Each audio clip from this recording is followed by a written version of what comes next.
নমস্কার, আমি কিশুন বেসরা। আমি ভোড়াদাড়ি জুনিয়র স্কুলের বর্তমান একজন শিক্ষক, আমি একা শিক্ষক।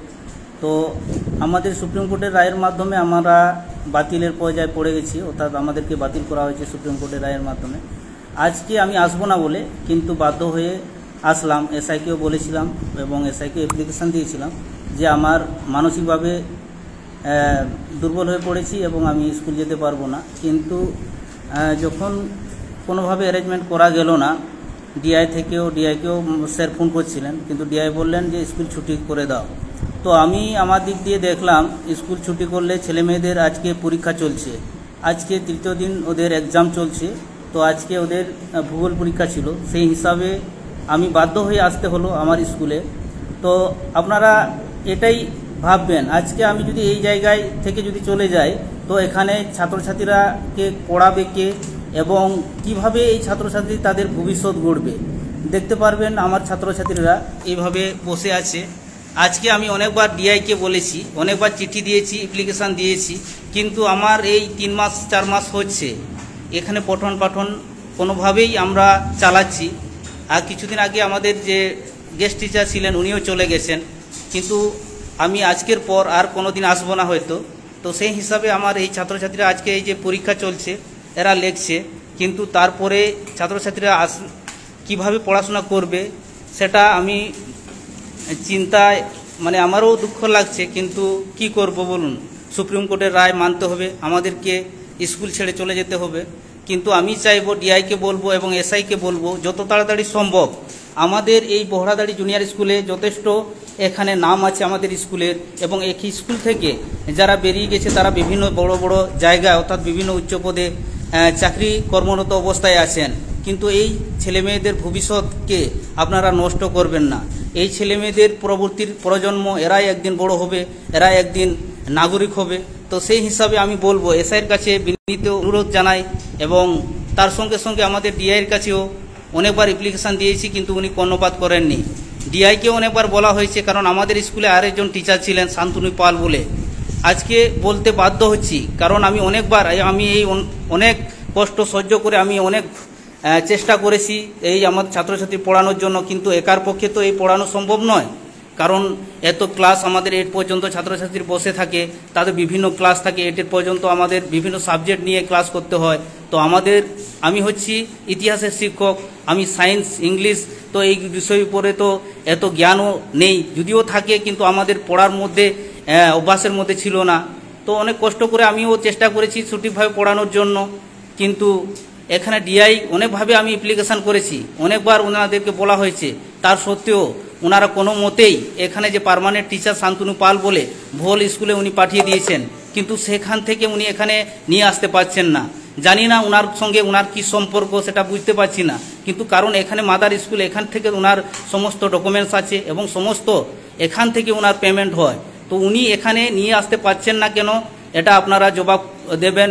এবং সমস্ত মানুষ যারা দেখছেন ডিআই কেমনভাবে আমাদেরকে, মানে আমি এসটি বলে না এসটি শিক্ষক বলে এইভাবে আমাদের উপর যে অত্যাচার চালিয়ে যাচ্ছেন। কারণ তিনি জানেন এখানে টিচার সংখ্যা কম এবং স্টুডেন্ট এক সময় এখানে রোল স্ট্রেন্থ জুনিয়র স্কুলে 100 থেকে বেশি ছিল, কিন্তু শিক্ষকের অভাবে আজকে কিন্তু রোল স্ট্রেন্থ অনেক কম হয়ে দাঁড়িয়েছে।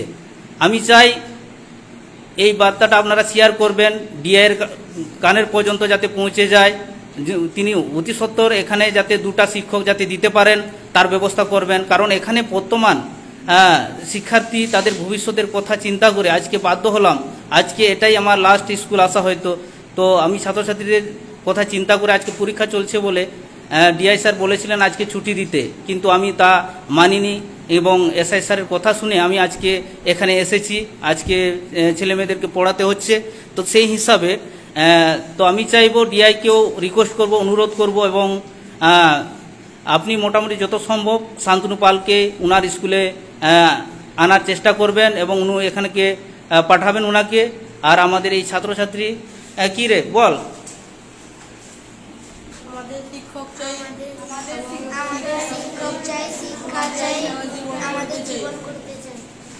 বল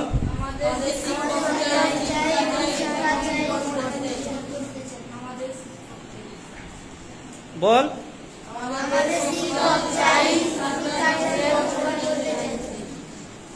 এই হচ্ছে আমাদের শিক্ষা ব্যবস্থা। আজকে পশ্চিমবঙ্গে দাঁড়িয়ে কোথায় দাঁড়িয়ে আছি আপনারা বুঝতে পারছেন, আমরা কোথায় দাঁড়িয়ে আছি। যে জায়গায় শিক্ষকের কর্মসংস্থানের চিরস্থায়ী কোনো গ্যারেন্টি নেই, অর্থাৎ কর্মসংস্থান যে তার সিকিউরিটি যেটা থাকবে, নিরাপত্তার কোনো সিকিউর নেই, কিংবা তার সঙ্গে সঙ্গে যে এই ছাত্রছাত্রীর ভবিষ্যৎ কি হবে। এই ছাত্রছাত্রী তাদের একটা আপার প্রাইমারি বর্তমান যে রোল স্ট্রেংথ অর্থাৎ ভ্যাকেন্সি স্টেটমেন্টে যেটা আছে আমাদের, সেখানে মোট আমাদের 5 জন টিচার এবং 1 জন নন টিচিং স্টাফ দরকার, কিন্তু সেখানে একা হয়ে আমাদেরকে পড়াতে হচ্ছে। আমরা কিভাবে শিক্ষাটাকে এগিয়ে নিয়ে যাব, এবং আমাদের এই যে প্রজন্ম, এদের অনেক আশা করে গার্ডিয়ানরা পাঠায় আমাদের স্কুলে, ওরা কি সঠিক শিক্ষা পাচ্ছে? আপনারা জবাব দিবেন। এদেরকে সঠিক শিক্ষা হচ্ছে? কোনো শিক্ষাই হচ্ছে না। এরা কোনো শিক্ষা গ্রহণ করতে পারছে না, কারণ আমরা শিক্ষা দিতে পারছি না, একার পক্ষে সম্ভব নয়। আমি চাইবো প্রত্যেকটা স্কুলে যাতে শিক্ষক আসুক এবং এদের সুন্দর ভবিষ্যৎ গড়ে উঠুক, আমাদের এই দেশ এবং আমাদের রাজ্য সমৃদ্ধ হয়ে উঠুক, এটা আশা রাখি। এবং আমি আবার ডিআইকে বলবো, স্যার আপনি অতি সত্বর আপনি এখানে 2টা টিচার দেওয়ার ব্যবস্থা করবেন। এবং শান্তনু পালকে, বিশেষ করে শান্তনু পাল এই স্কুলের ইংলিশের টিচার ছিলেন, কি কারণে আপনি এখানে এসআইকে না জানিয়ে এবং আমাদের এখানে টিচারকে না জানিয়ে আপনি কেন তুলে নিয়েছেন অন্য স্কুলে ভোলে, সেটা আপনাকে জবাব দিতে হবে। এবং আপনাকে অবশ্যই শান্তনু পালকে এখানে আপনি পাঠাবেন, আর না হলে এখানে যে ছাত্রছাত্রীরা আছে তাদের জীবন কিন্তু অন্ধকার হয়ে যাবে।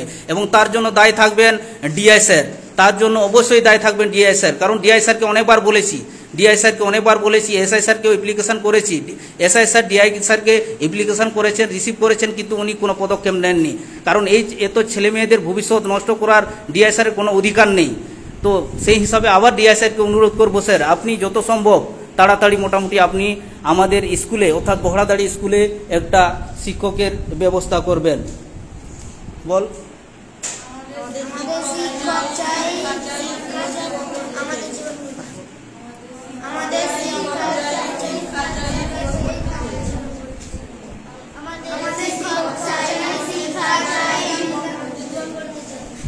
ঠিক আছে, ভালো থাকিস।